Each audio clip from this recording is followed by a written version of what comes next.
we look forward to keeping in tune with you and bringing to you the best possible experience. So, as we talk about this, let me bring you to today's topic and what exactly are we doing. So, at Unplug the Genius, we have focused on figuring out what is the best way to help business professionals advance their career and what is the best way to ensure that the founders actually are able to make use of the different nuances that are followed in bigger companies. There are processes by default for someone who has stayed in big companies and has seen how getting things structured in a simplistic manner also sometimes really works wonders for your business. I've come across so many founders who were actually pleasantly surprised at knowing something like, say, a RACI matrix, or say, understanding that there is a way of dividing the tasks and holding your team accountable over and beyond the initial phase when you're building your team from nascency. These are important lessons that can be learned. And along with that, so I have more than 13 years of experience in corporate and 4+ years of experience working with startups. So I know the best of both worlds, and that's what I try to combine.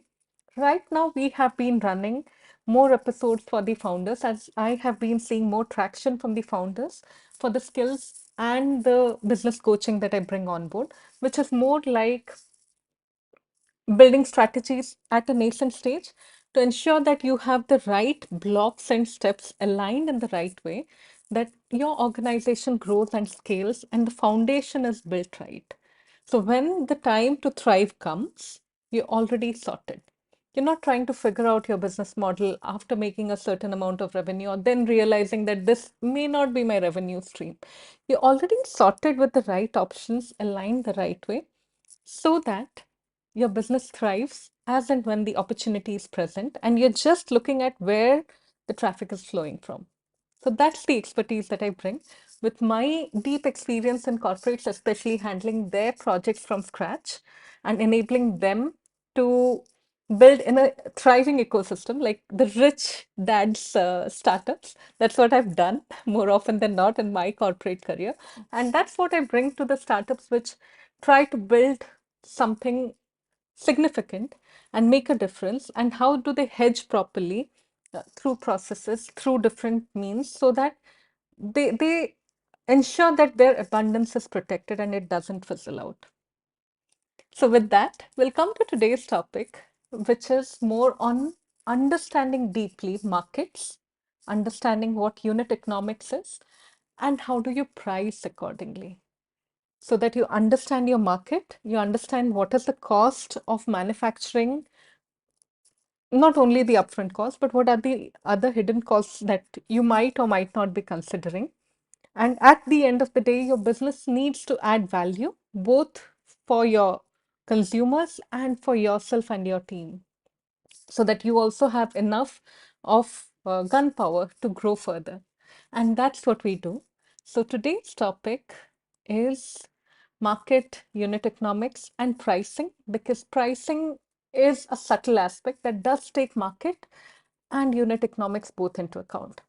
Say you're manufacturing in a market where the costs are high for you, but you're selling in a market where the appetite for a particular product is a bit lesser, you might want to reconsider. Is there a way to flip it around?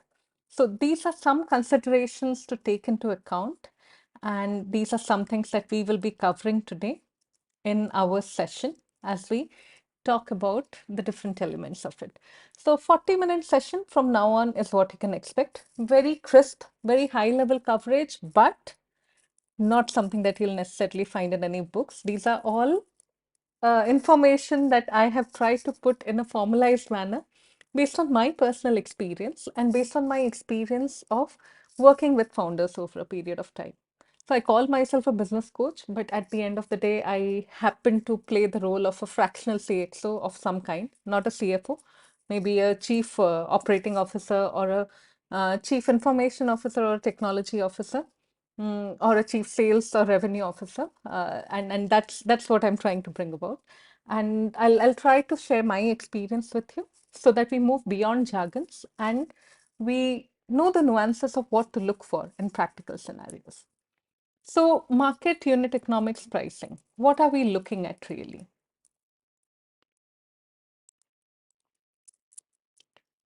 So, market analysis and evolution. It is so important to continuously analyze what your right market is. Of course, you have to start with an assumption that this is my persona whom I'm trying to build my product or service for, and this is what will pay off. But are you after that observing the patterns? Are you, while you start with a conviction, as a founder, you need to be a little bit open. You can't be totally open, then it's like a room with, say, 10 windows. That's too much. But you might want to have those one, two windows and even a door available to you to open when required. And you open it and look into what is working and what is not working. What is your team feeding into you as a pattern that they observe when they are on the sales field? Or what is the pattern that you are seeing again and again? For instance, in one of the conversations that are ongoing with a particular company, I see that certain things work in getting people to the table, but are not working in closing the deals. So, what is exactly missing? What is that expectation mismatch that is happening? Or, for instance, I used to build a m-commerce website, and I was rated really well for building the very complex components really well. But whenever we went out to sell it to someone as the fintech product, we got the customer onto the initial call, but we never moved ahead in the discussions. What was exactly missing there? These are important questions to ask. And what I realized in this m-commerce example later on is that we were not talking the customer's language. We were too proud of our product to put it forth as, wow, see, we have built this, will be so useful to you. Not right at all. Your positioning, your sales need not be about, wow, how beautiful the product is. It needs to be about, this is what you have been looking for a long time, and I've got it.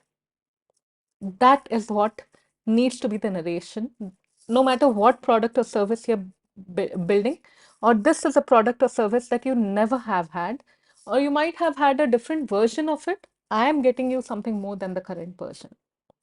That is exactly what your customer is looking for.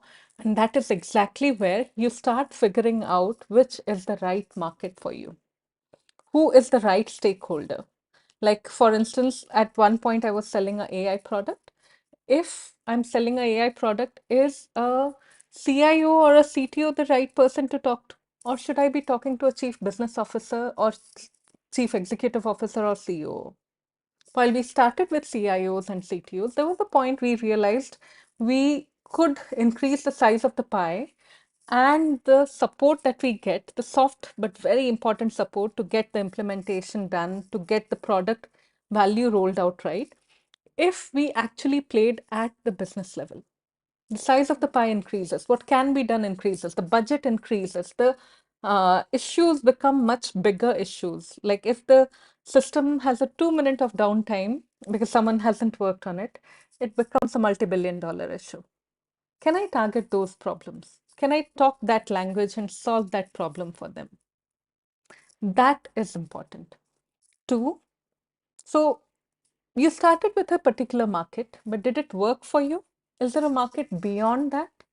And as you might have seen in one of my videos, I'll link it over here when I edit and post the live video.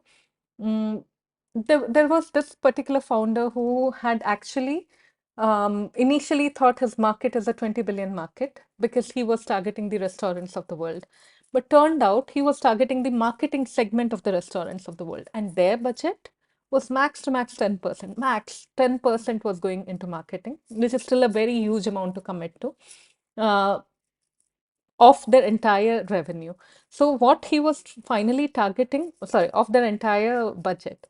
So what he was finally targeting was actually max 2 billion, even if we stay optimistic. But then there are other segments that emerge. Like who else is doing marketing for you? Or is there a clustered way of doing marketing that some players are doing? And is my product or service available to them? So it's important to keep on updating and analyzing your market evolution that's happening from time to time. So that is first part of understanding your market, and you could be applicable to three different markets, but for three different kinds of use cases and at three different price points. For instance, if you buy a samosa in India, you will pay 5 rupees. If you buy in, say, London, even on the streets, you will pay minimum £8 to £10. Now imagine the variation that's there in the prices, but imagine the cost of manufacturing and getting the masalas over that are required for the stuffing in the samosa, all the way to UK and with the export prices and all. But yeah, you're making a greater margin, but because that is not a native product of that place, right? Or say, for example, you buy olives in India versus you buy olives in UK. Maybe you'll find a price difference over there. So understanding these nuances are also important. It cannot be just a conversion of, say, £2 in UK means 200 rupees in India. May or may not be. Maybe a chai, a typical Indian chai can be sold for maybe £10 easily in a good restaurant, an average restaurant in UK. Whereas in India, you cannot sell it more than 50 INR or maybe max 100 if you're going to a cafe or somewhere, right? So those differences depend on the nuances of the market. And understanding that and staying cognizant to that enables you to price it right. However, when you are doing this market analysis on an ongoing basis, there are also other things that evolve. For instance, understanding which ones are the right ones to target. For instance, if I am building a samosa selling company, do I want to do that in India or do I want to do that in UK? Or if I want to do in both the geographies, which one am I going to prioritize? Which one is more relevant to me, both in terms of sourcing, in terms of selling, and in adding that extra value that I get to the customer psyche and their demand sooner. That is an important thing. How do I get to the customer demand sooner than ever before? Just give me a moment. I am told that maybe the slides are not sharing across. Okay, slides are on. Cool.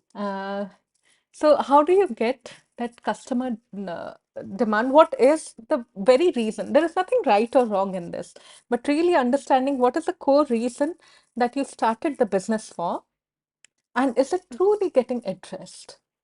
Which market enables you to address it? So, if I'm a samosa selling company, my total addressable market is the entire world.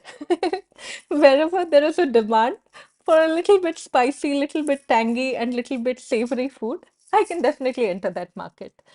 Now, so I can calculate the number of people who can afford a samosa in each of these geographies depending on their particular prices and how much am I going to sell them for. And there you have my entire total addressable market. Maybe like, as I said, £8 in London, maybe, so I put an average of £5, say, for UK, for a jumbo size samosa. For US, maybe I'll put $5, but for India, I'll put it as 5 INR, or maybe I'm being too cheap. 20, 20 INR for a premium samosa. Um, so that way, and maybe if I'm expanding to Africa, then there'll be a pricing there. So just a tentative idea of which markets are applicable for you. And for me, the entire world is applicable. So I'm calculating all countries. You can stick to just India and US if that's all that you want to do, with Trump's tariff also considered, of course. Or how do you import over there the raw materials or get the raw materials over there and then manufacture your samosa? To serviceable available market, which is the segment that you can reach out to and capture with your unique statement. The entire market. Say, for instance, I am selling it across as jumbo samosas, which add a flavor to your day. Now, who will buy this particular positioning? That is my serviceable, addressable, available market, or that is the market that will gravitate towards the kind of product that I have. Everyone won't. For instance, if I do this in India, I'll still face a stiff competition no matter which part of India I am in, because I'm already putting it as 20 rupees INR, which is already in the highest segment. On top of that, I have also added a layer of this, that I'm a premium samosa brand. I mean, everyone, including me, if I'm in India, will think, why will I buy a premium one versus should I buy a normal one? And I need to be available on all cloud kitchens. And like, okay, I can be a physical store, I can be a cloud kitchen, but I need to be available on the Zomato and the Swiggy of the world, which are basically apps in India. And I need to ensure that the listing, the buying process, the commission that Zomato and Swiggy or the platforms keep, everything is catered to. So those are some ways that I can make revenue. But is this the best way? Whom am I competing with? The local players. Which market has a demand for savory, spicy, tangy food that changes the flavor of the day but doesn't know how it tastes? Has more of bland food, but there is a urge to have more savory, tangy food. Can I address those markets first? So here I'm actually reducing my total available market, sorry, serviceable available market to those which will immediately latch onto a product like mine. Or is there a segment, maybe the Gen Z, are they more open to trying different cuisines than maybe the aging population of 70-year-old or 60-year-old? Will they be more open to this? And those are the kind of options that we want to look into. And then serviceable, obtainable market with my current resources, with whatever I have with me at present. What is the size of the market that I'm looking at? And when I say at present, I mean basically whatever it is that I'm planning for the next 1, 2 years, how much of the market do I think of the serviceable available market can I obtain for myself? Usually people do a 1% of the entire market size of TAM is what I'm trying to do. 10% is my serviceable address available market. And serviceable obtainable market, or SOM, is basically 1%, 2%. That's how people do it. That's how even investors buy in into the idea, but those could be more flawed than you think. It is very important to set the context here. That is why I'm not deep diving into the formulas that you'll easily find on the internet. I'm rather letting you be with me and giving you example of a samosa shop, which I don't think I'll ever build. I'm not a person who can cook really well, or so I think. But something where you set the context right so that you're looking for those outliers, which most will miss, or looking at the assumptions, which we more often than not miss. And then you decide how much you can get, how least effort is required to get things on board, and work on it. So that is what we are looking at.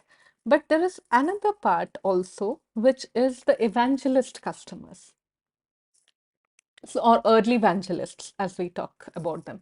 These are the ones who are the initial buyers. Like, it'll be this part you can consider in this particular diagram. These are the ones who will buy into your product um, in the initial stage, who are open to that experimentation before you are recognized as a brand. And these are either your immediate family, but family doesn't count in building revenue that much. But the ones just after that, just because maybe if you're in a society, then and we have Dashara going on in India, isn't it? So during Dashara, if you're able to set up a stall in your society, and there are people who come in because, oh, these are the residents from our society who really want to sell the samosas to us. That could be your initial evangelist market. Now you started with your society. Now, could you go into other societies?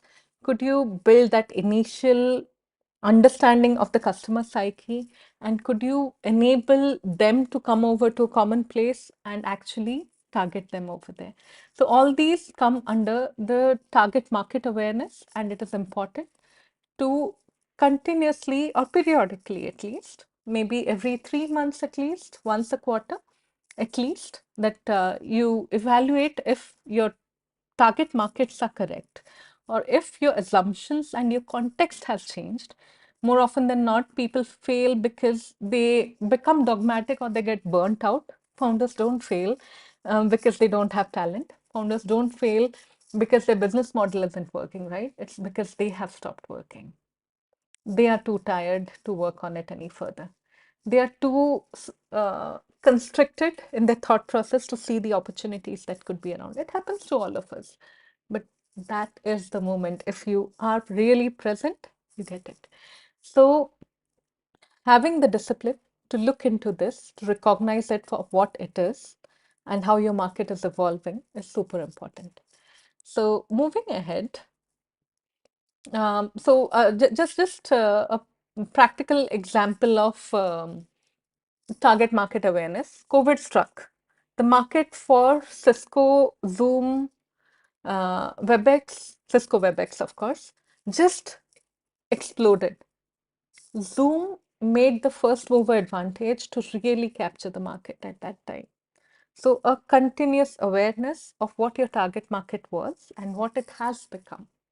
Could be due to an external event, could be due to something else that has changed, is super important, right? Okay, we'll move on to the next slide where we understand the difference between theory and practical. As I've been telling, I'll be sharing more of my practical experiences put into some form or shape on these calls instead of a theoretical explanation of what's going on. So, it's easy to define, it's easy to put formula to things. I mean, I'm not saying easy, but these are anyway a hygiene factor. If you want to be a founder, you have to get it right. There are no two ways about it. What will define is your practical awareness of the situations that you are in, the forces at play beyond what you have learned in theory, and how you're going to deal or not deal with them, how you're going to pave your way through them. Do you know the gestation period that a particular industry has? For instance, I was talking about selling AI products. So we used to sell it for everything pertaining to IT.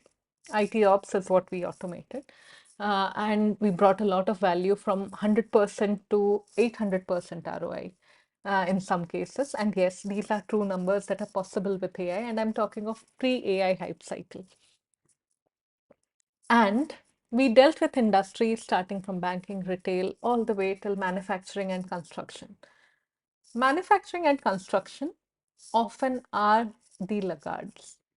You have to give a little more timeline for these deals to manifest, these deals to work out, than for a banking or a retail uh, customer. Because what they do or what they don't do immediately shows up as result. Like if I'm talking to a retail customer, if the customer queues are growing longer in the grocery shops or the grocery outlets that they have, that's a real problem for them to handle. Now, if for a manufacturing company that manufactures the machines that manufacture ice creams, for instance, yeah, I'm sticking to all food items today. If that is what is getting impacted, they have a longer period to play with. Manufacturing machines for ice cream are not bought every now and then, but the SKUs that are there for the customer to consume at the shelves, those are bought every now and then. So that is why the cycle of each industry happens to be different. When you are in the mm, layers that build other industries, you have a longer time frame to play, but your value of each thing that you sell becomes much higher. For instance, the cost of ice cream could be, say, 2 pounds or 10 rupees, just to start with a minimum softy price. But the machine will definitely come for tens of thousands. So one sale here, it could be equivalent to 1,000 sale there.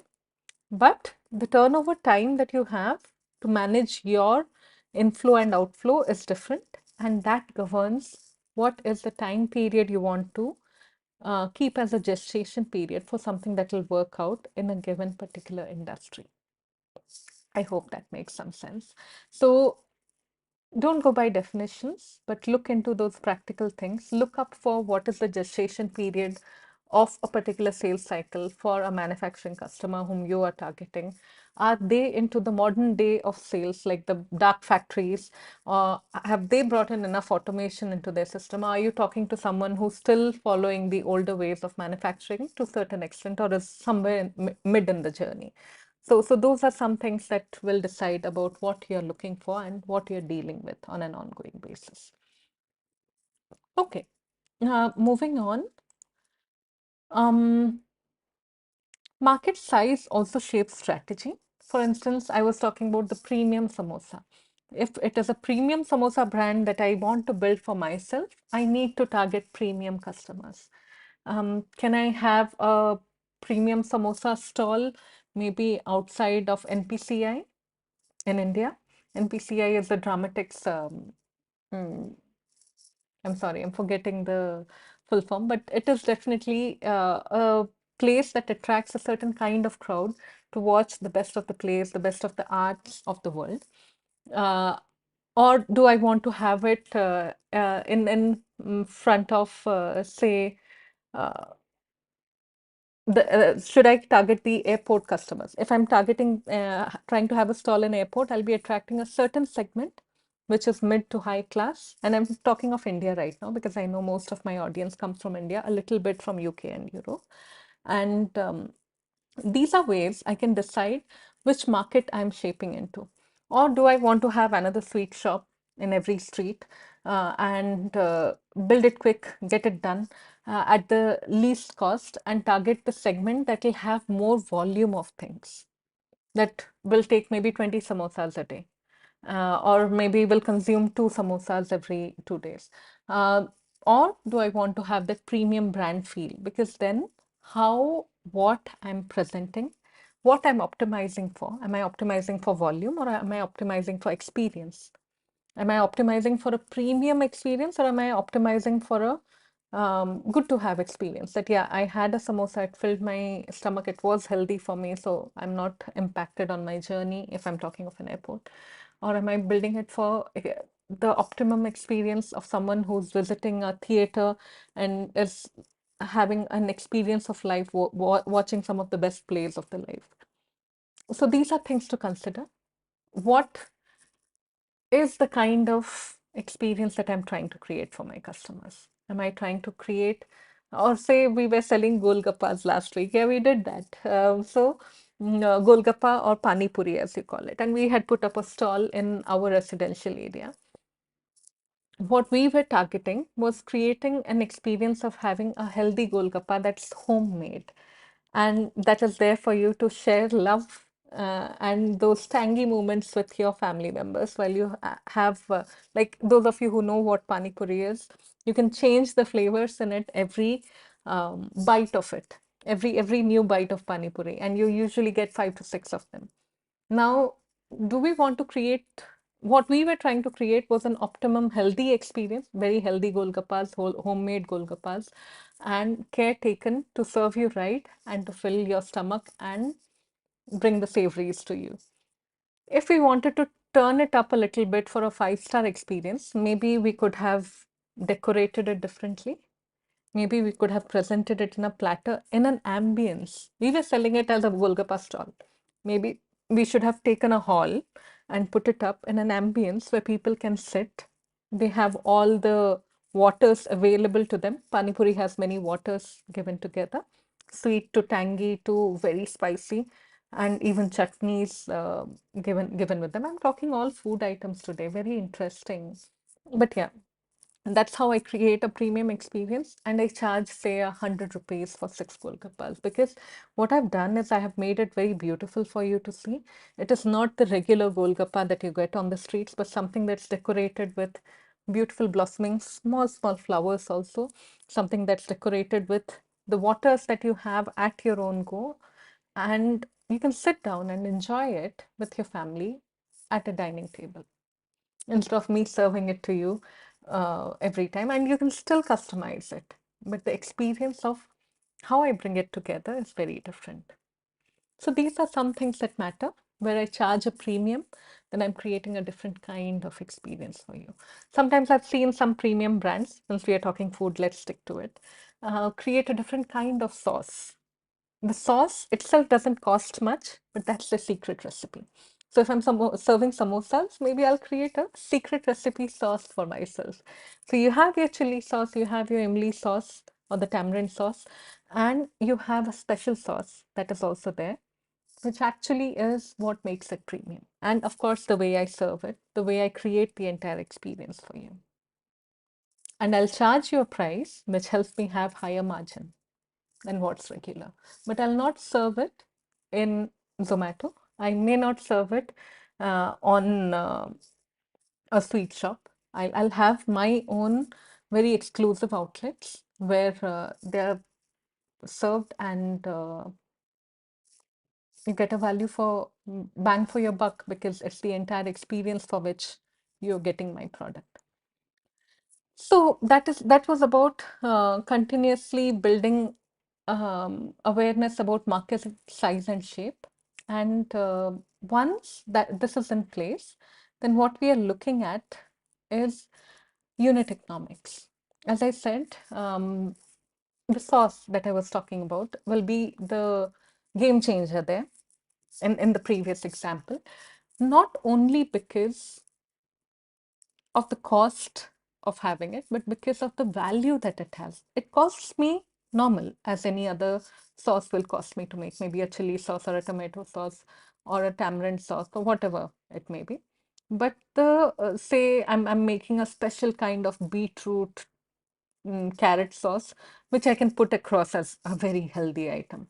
And because I'm serving with that and I'm creating my samosas in a certain oil, which is much more healthier, or it's all air fried. So no oil at all required. And it's just enough crisp, just enough savory. And it just suits the audience segment that I have. Now, because I'm taking care of addressing to their taste, addressing to their health consciousness through the sauce, addressing to creating still a very premium experience of serving it a certain way, garnishing it a certain way. Now, all this together, the effort of garnishing, the effort of producing a sauce, the effort of sticking to a particular taste that I have standardized, could be, say, 20 rupees. But I am charging a total of 100 rupees for a plate of samosa. So I'm making a margin of 80 rupees per plate. But what I might not have included here is what is my customer acquisition cost? What are the channels that I'm advertising it through? Am I serving in five-star hotels only? And am I reaching out to them through social media or through other channels? And what is the customer acquisition cost? Um, what is my operating expenses? Like, who are the people whom I have brought on board to create that mix which is really working for my customers that I'm able to charge them a premium? And have I really noted down the recipe from them so that I can make my process less people dependent and more formula dependent? That okay, you add 2 spoons of salt, then you add say half a kilo of potato and maybe 250 gram of onion. As I told you, I'm not a great cook. I'm just trying to imagine what all goes into it. And maybe peas. I sometimes like peas in my samosa. And you make the mixture well and you add a bit of ajwain or hing to it, which really adds that flavor to it.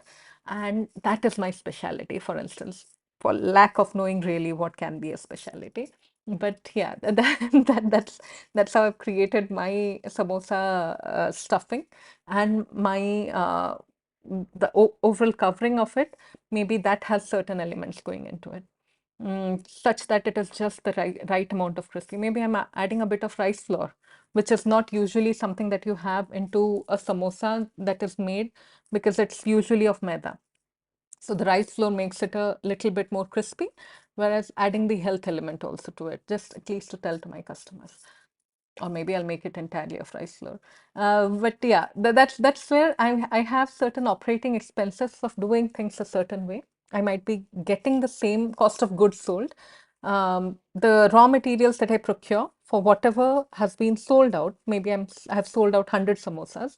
So cost of selling 100 samosas could be getting, say, 5 kgs of potato, a certain amount of onion, maybe 3 kgs of onion, a certain masala, this, that, coriander, etc., etc.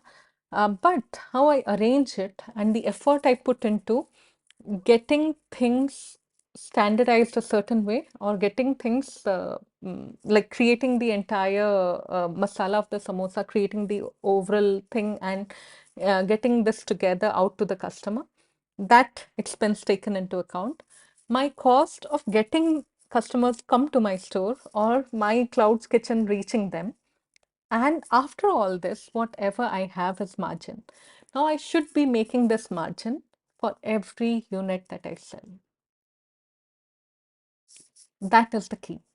And this is often something that we do not consider. Sometimes our marketing costs exceed, sometimes our operating costs exceed. It is easier said than done. I was talking about putting up the Golgappa stall or the Pani Puri stall. We barely broke even. So it's much easier said than done. And there were some things which, um, looking back, we felt we could have done better. But getting this right is key for you, for me, for everyone to start making income and to truly run a business. That you price it right, that all these are covered, and you have some money for yourself, for your income, for income of the people who are working with you, and to reinvest a bit into the business also. Now, how do you get this? Should I just say I want to make minimum 5 rupees per samosa? Then should I just add 5 rupees? And will that really make it all and be it all that, yeah, my samosa cost is covered? Does it work really that way? No. This margin is dependent on external factors also. How much is my customer ready to pay? That's why we were analyzing the market. So yes, I have a certain cost. Say this comes up to 5 rupees and I want to sell my samosa for, say, 12 rupees. Now, to sell my samosa for 12 rupees and have a cost of 5 rupees, I'm trying to make a margin of 7 rupees per samosa sold, right? And if I'm trying to make a margin of 7 rupees, my customer needs to have a willingness to pay for the kind of samosa that I'm making and for the way I'm catering to it and shipping it across or putting it on their plate when they come to my restaurant. My customer should be ready to pay minimum 12 rupees. Is my customer ready to pay? Who is the segment rather who will pay minimum 12 per samosa and still buy enough quantity that I am actually having a sold out every day, because samosa is an item I can't keep it for later. Oh, okay, today I've done my samosas, tomorrow. No, not really, right? So, who is the one whom I can sell, and what is the price for which I can sell? That is where honest pricing comes into picture. Pricing, honesty, and perception. Where is my samosa invaluable? If I was selling it on the South Banks of London and in a small store that I have over there, I'll be paying a certain charge for that store. Have I taken that into account? Have I taken the raw materials that I've brought to make the samosa into account?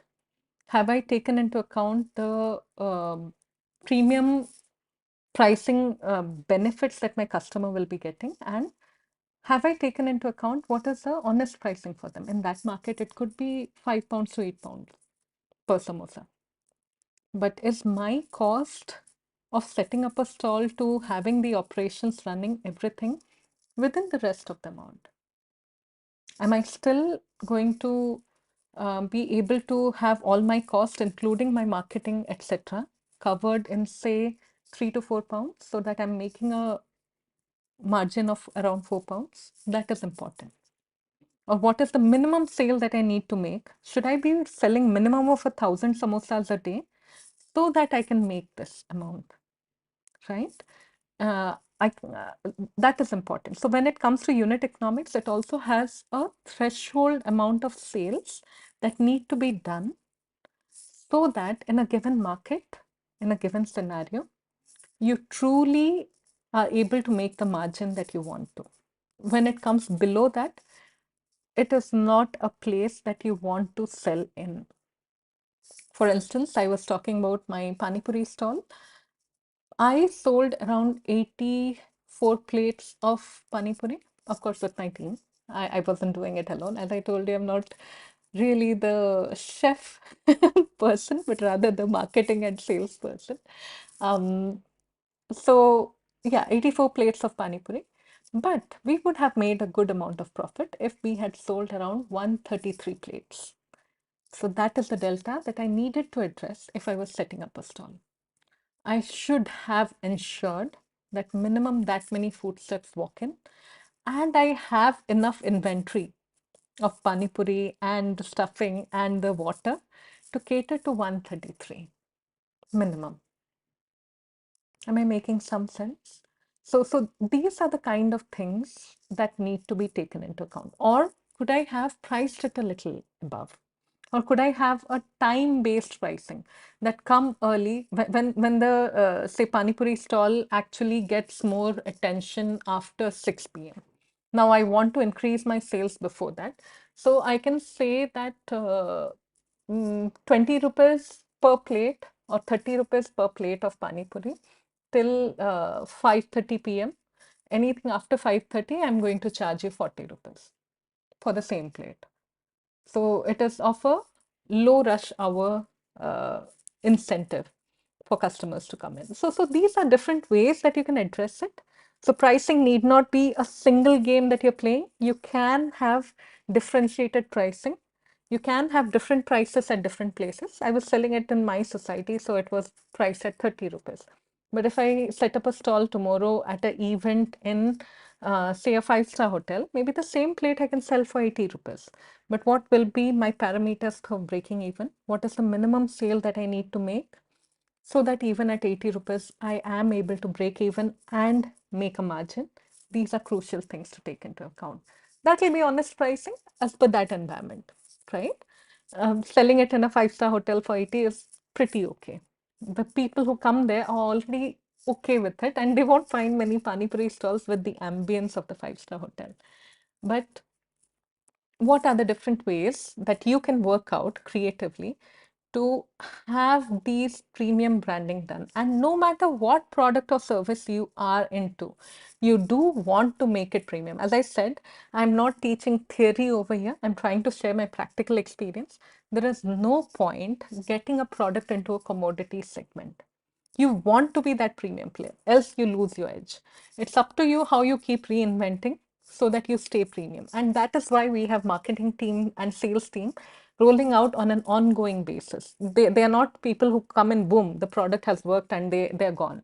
There is a need to keep on evolving it from time to time into what will work as your unique selling proposition. But it's so important.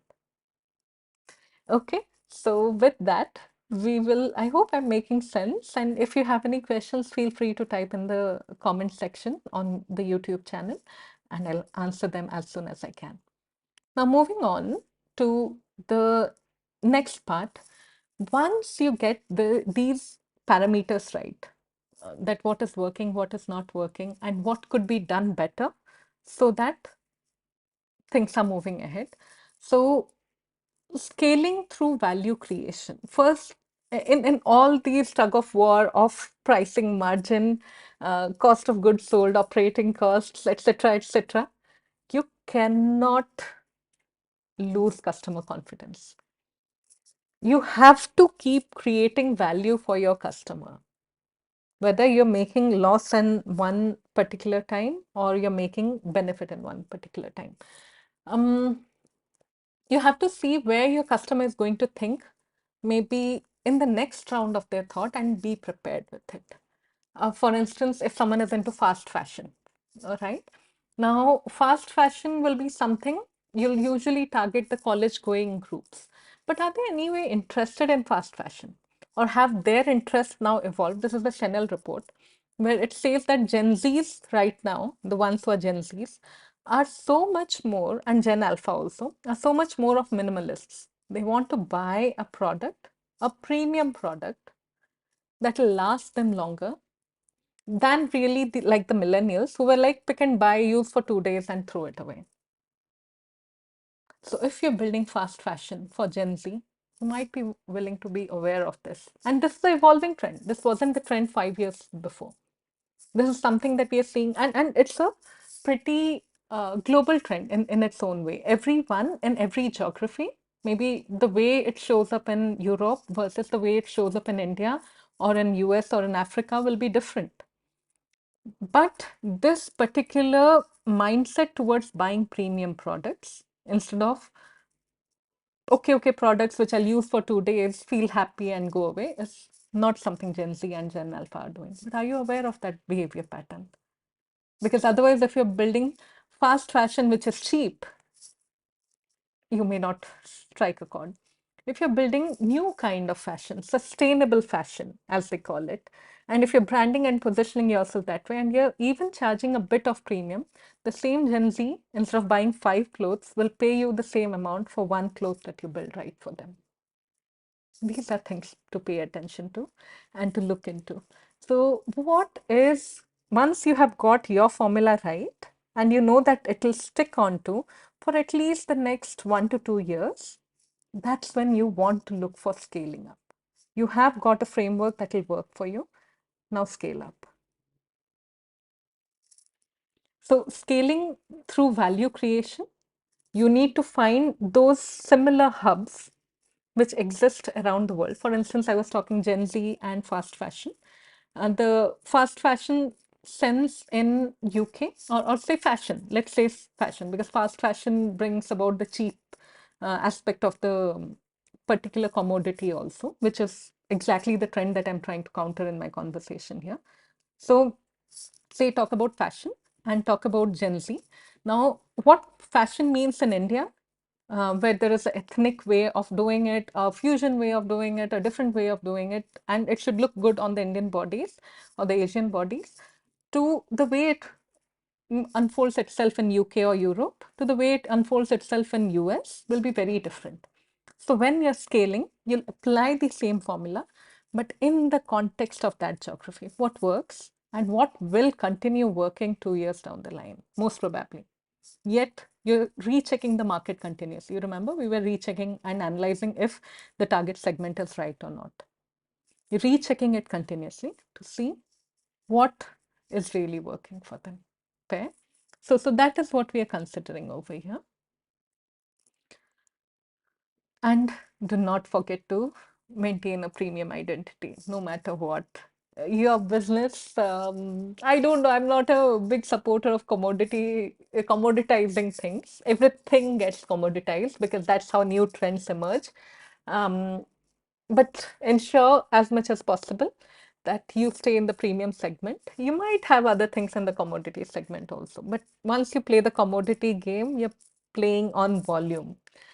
And then it becomes a different kind of game. You're not building businesses that change the world. You're building businesses that simply run as per whatever is required in the world. So you're not leading. The business is leading you. I am not someone who really believes that should be the only way of doing things, each one to themselves. But as I said, I'll be sharing more of my personal experience. So periodic check-ins, as we talked about. So you know what you're building for the market. You are on your scaling up journey. You have got the formula right, where you make your margin of at least 50, 60% at least to maybe 100, 110% is a good point for growth by either reducing your costs, optimizing your operations, optimizing where you're obtaining your raw materials from, and how you're catering to the market, what positioning you're having so that you're targeting the right segment, which pays upfront, and you have a threshold amount reached so that you are not only breaking even, but you're even increasing further beyond that. Okay. So you're doing all this, but you're continuously rechecking if your market is still the same, as we talked about the Zoom example. Zoom was okay, it was being used before, but something happened in COVID that led to a shoot up of what Zoom was catering to, and customers could really associate with online medium Zoom. right? It had a lot of issues so far as security and data privacy are concerned. And it did fix it on an ongoing basis. But it was so aware of its market that it could hold on to the customers, reassure them, and get things going. To pricing, now if Zoom is seeing upsurge, of course it will want to roll out a free version and yet have a freemium. As in, initially you have a free version and then you're paying a premium for it for certain features that you want, and customers paid.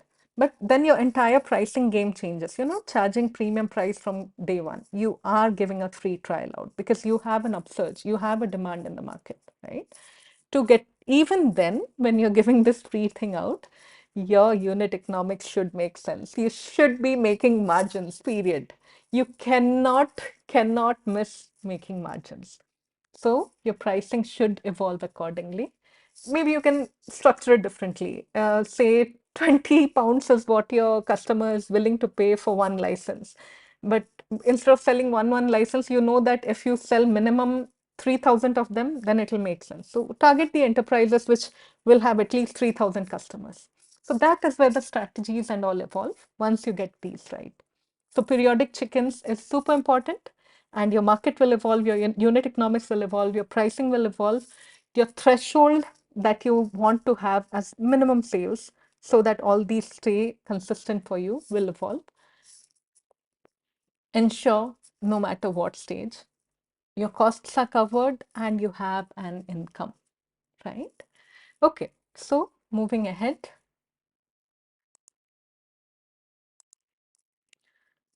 A healthy business growth will involve market-led strategy, unit economics, and honest pricing all coming together to really see that things evolve. I would be happy to answer any of your questions. If you're live, you can ask the questions right now in the chat and I'll answer them right away. If you're not live, if you're watching this later on, no problem.